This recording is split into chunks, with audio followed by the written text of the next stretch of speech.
In this video, I'm going to show you how to redirect your dog's chewing onto one of its toys.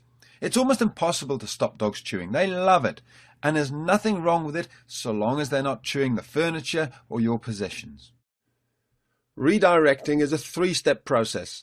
First of all, you need to find a toy which your dog is allowed to chew, such as a piece of wood or a raggy doll or something. Then you take your dog by the collar, move it away, and thirdly, you give it the toy that it is allowed to chew. So there's those three steps very quickly. We'll go through them again in detail. The key is that we're not actually stopping Kenai from chewing. We're just redirecting it. So many dogs and puppies love to chew. There's nothing wrong with that. We've just got to help them understand some things they're not allowed to chew and other things it's fine to chew them.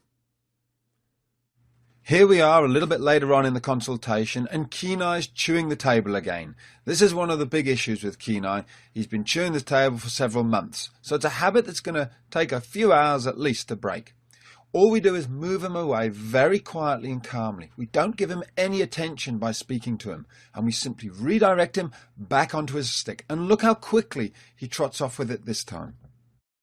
Again, Kenai just needs to be shown the correct way to behave. He doesn't need to be shouted at. He doesn't need to be tapped on the nose.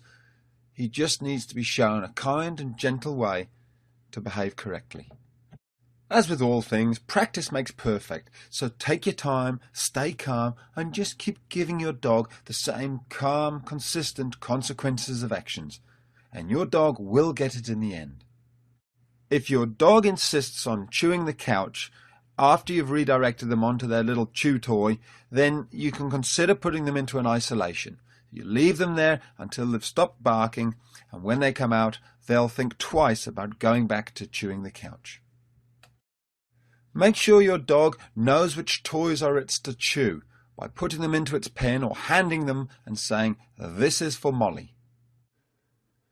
Distraction is another word for the simple method that we've just gone through.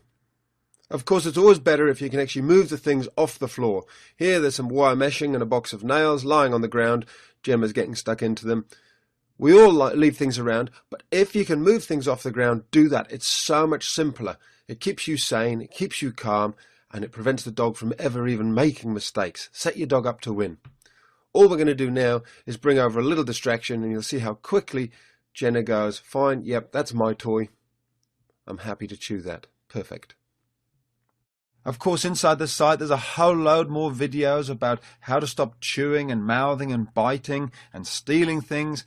But just remember, there's always those practical things such as not leaving things around on the floor.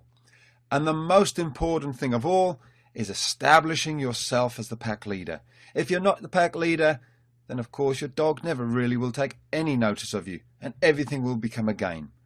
That's all covered off inside the online dogtrainer.com. I hope you join us. We're going to have lots of fun together.